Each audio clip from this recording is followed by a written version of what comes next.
বাঙালির আবেগের দিন 23শে জানুয়ারি।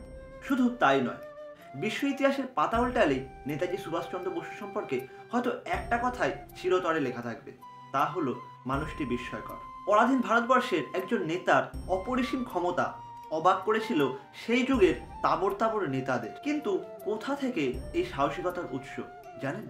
সুভাষচন্দ্র বসু থেকে যখন তিনি নেতাজি হয়ে ওঠেননি, তখন থেকেই নিয়মিত যেতেন দক্ষিণেশ্বরের মাতৃমন্দিরে, গাইতেন মায়ের গানও। কি অবাক হলেন? হ্যাঁ, এই রকম ঘটনা হয়তো অনেকেরই অজানা। তাই এই রকম আরও ইনফরমেটিভ ভিডিও পেতে চ্যানেলটিকে সাবস্ক্রাইব করুন এবং আমাদের পাশে থাকুন। যদি ফিরে দেখতে ইচ্ছা করে সেই শক্তির উৎসটা কোথায়, দেশের সেবা করা যার কাছে পণ, সঙ্গে করত মাতৃ সাধনা। তিনি দেশের সেবা করার জন্য নিজেকে একটু একটু গড়ে তোলার জন্য যে আশ্রয়স্থলটি বেছে নিয়েছিল তা কিন্তু দক্ষিণেশ্বরের মাতৃমন্দির।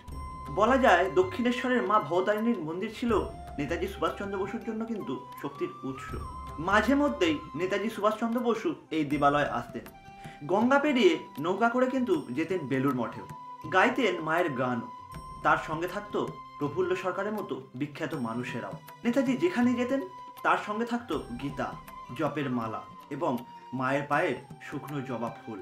এটা বুঝতে আর অসুবিধা হয় না যে শক্তি সঞ্চয়ের জন্য মায়ের চরণস্থলই ছিল নেতাজির প্রিয় জায়গা। যখন তিনি চিরতরে দেশ ছাড়ার জন্য সিদ্ধান্ত নিয়েছিলেন, তখন মায়ের পায়ের জবা ফুল এবং চরণামৃত আনার জন্য পাঠিয়েছিলেন তার দুই খুড়তুতো ভাইজিদের, ইলা ও বেলাকে। তিনি ছিলেন বৈদান্তিক জাতীয়তাবাদী। স্বাধীনতা সংগ্রামের সঙ্গে সঙ্গে শক্তির উপাসনাও করতেন তিনি। যখন তাকে জেলবন্দি করা হতো, তিনি করতেন মায়ের ধ্যান। এমনকি যখন তিনি কোনো চিঠি লিখতেন, সবার উপরে লিখতেন কালী মাতা। দক্ষিণেশ্বরের মন্দির ভারতীয় আধ্যাত্মিক সাধনার 4000 বছরের সংস্কৃতি আজও বহন করে নিয়ে যাচ্ছে।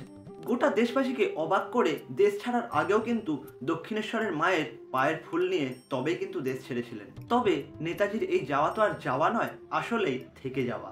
যেভাবে সাধনার ইতিহাসে থেকে যান সন্ন্যাসীগণ, সুভাষচন্দ্র বসু একদিকে যেরকম সন্ন্যাসী, আবার সৈনিক। দেশের স্বাধীনতা সংগ্রাম কিংবা শক্তি সাধনার ইতিহাস, দুই ক্ষেত্রেই কিন্তু তিনি আজও অবিস্মরণীয়।